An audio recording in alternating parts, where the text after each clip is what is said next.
నమస్తే, నేను మీ వాసర లక్ష్మణ. పద్మశాలి కుల బాంధవులారా, కొద్దిగా సిరిసిల్ల గురించి మాట్లాడుకుందాం. సిరిసిల్ల గురించి మాట్లాడుకునే ముందు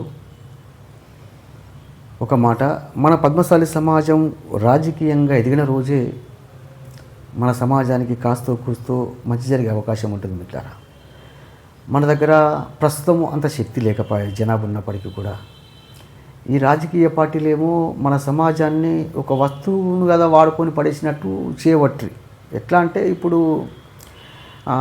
హోటల్స్లో ఉంటాయి, హోటల్లో మనం టేబుల్ మీద ఉంటాయి, మనం టిఫిన్ చేసిన తర్వాత పక్క పంట ఇట్లా సన్నం ఉంటుంది పేపర్, ఇట్లా మడత పెట్టి పెడతారు. ఆ పేపర్ తీసుకుంటే చూసుకొని ఇట్లా పడతాం చూడు, ఆ పేపర్ పేరు అదికి వస్తలేదు మిత్రులారా. సన్నం ఉంటుంది పేపరు, అదికి వస్తలేదు పేపర్ పేరు. మీకు అదికి వస్తే కామెంటేషన్ ప్రయత్నం చేయండి. చలో ఏదో పేపరు ఇట్లా చూసుకొని ఇట్లా పడతారు కదా, అట్లా మన సమాజాన్ని రాజకీయ పార్టీలు వాడుకొని పడేవట్రి. చూద్దాం, పద్మశాలి సమాజమా, కొద్దిగా ఆలోచించండి. ఇక అసలు విషయానికి వస్తే, సిరిసిల్ల రాజకీయాలు కావచ్చు, సిరిసిల్ల నేత పరిశ్రమ కావచ్చు, సిరిసిల్ల పద్మశాలి సమాజం గురించి కావచ్చు మాట్లాడుకోవాలంటే ఎట్లుందంటే పరిస్థితి, నమ్మి నానబోతే పుచ్చిబురుడైనట్టు, నమ్మితీరా సిద్ధ అంటే అదేదో ఉంది కదా మాట, నువ్వు గుళ్ళేనే సల్లేనట్టు అట్లా అయిపోయింది పరిస్థితి. అదేవిధంగా ఈ వీడియో చూస్తున్న మిత్రులారా, మరీ ముఖ్యంగా నా పద్మశాలి కుల బాంధవులారా, సిరిసిల్ల పద్మశాలి మిత్రులారా, సిరిసిల్ల శాసనసభ్యులు కేటీఆర్ గారి నెంబరు మీ అందరి దగ్గర ఉంటుంది. కొద్దిగా ఈ వీడియోను కేటీఆర్ గారికి దయచేసి షేర్ చేయండి. ఆయనకి విషయం చేరిపోవాలి. వాస్తవంగా నేనే ఆయనకు ఫోన్ చేసి ఏంది సార్ ఇట్లా అని చెప్పి అడుగుతా అనుకున్నా, కానీ చాలా గొప్ప వ్యక్తి, పెద్ద వ్యక్తి కదా, ఓటు మనదే, అధికారం అయినది కదా. యండమూరి వీరేంద్రనాథ్ గారి ఒక కథ యాదికి వస్తుంది మిత్రులారా. తనకున్న గుర్రమే, తను పెంచిన గుర్రమే తన మీద స్వారీ చేస్తుందట. మన ఓటుతో అధికారం ఎక్కిన కేటీఆర్ మన మీదే స్వారీ చేస్తున్నట్టేమో అని నాకు అనిపిస్తుంది, నా అభిప్రాయం అది. ఇప్పుడు తెలంగాణ రాష్ట్రంలో కాంగ్రెస్ పార్టీ అధికారంలోకి వచ్చింది. అధికారంలోకి వచ్చిన తర్వాత కాంగ్రెస్ పార్టీ కేటీఆర్ గారిపైన కక్షతోని నేత పరిశ్రమ చిన్నాభిన్నం చేస్తే దాదాపు 28 మంది నేత కార్మికులు ఆత్మహత్యలు చేసుకున్నారు.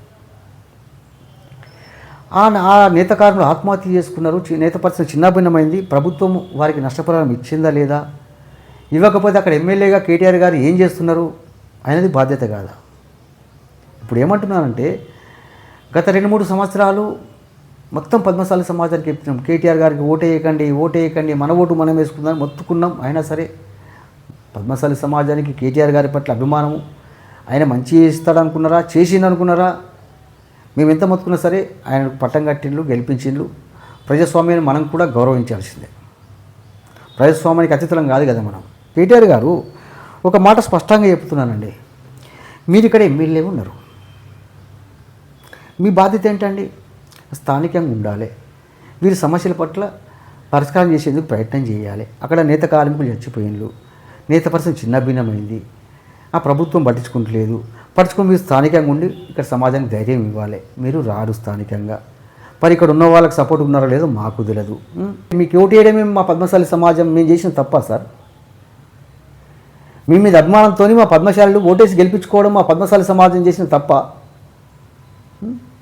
ఇటు మీరు పట్టించుకోకపోతే ఆయన కక్ష కట్టబట్టే నేత పరిశ్రమ చిన్న భిన్నం అయిపోయాయి, బతుకమ్మ చీరలు బంద్ అయిపోయాయి, నేత కార్మికుల బతుకులు బజార్లో పడిపోయాయి.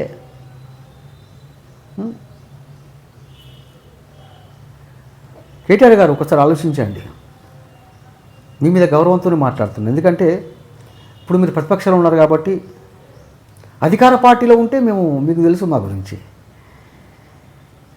కొద్దిగా ఆలోచించండి, ఏం చేస్తున్నారు, ఏంది పరిస్థితి?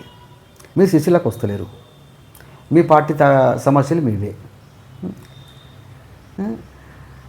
ఇంకా చాలామంది అసలు నేను నేత కార్మికుడు నిన్న చాలామంది దగ్గరికి అయినా పోతే ఏం చేద్దామన్నా మా తలరాతకి ఇట్లా అయిపోయింది, ఆయన గెలిచి ఆయన మాకు ఇది చేస్తారు అనుకుంటే అక్కడ ప్రభుత్వం పడిపోయి కాంగ్రెస్ పార్టీకి కక్ష కట్టి ఈయన పట్టించుకోలేకపోతున్నాడా అనే విధంగా ఉన్నది. కేటీఆర్ గారు పట్టించుకోకుండా సరే, అటు కాంగ్రెస్ వాళ్ళు పట్టించుకోకుండా సరే, పద్మశాలి బిడ్డలుగా మన బాధ్యత కాబట్టి పద్మశాలి సమాజం కోసం ఇక్కడ నేత కార్మికుల పరిస్థితి ఏంటిది, ఆత్మహత్య చేసుకున్న నేత కార్మికుల కుటుంబాల పరిస్థితి ఏంటిది, అసలు వారి ప్రభుత్వం నష్టపరిహారం ఇచ్చిందా ఇవ్వలేదా, మరి కేటీఆర్ గారు ఏం చేసిండ్రు, ఏమన్నా ఇచ్చిందా లేదా, ఏదో ఒక హామీల కానీ ఉంటాడా, తూతు మంత్ర కానీ ఉంటాడా, రాజకీయాలు చేసేందుకే ఉన్నాడు ఆయన. ఇవన్నీ కూడా నేను ముందు తెలియజేస్తుంటా.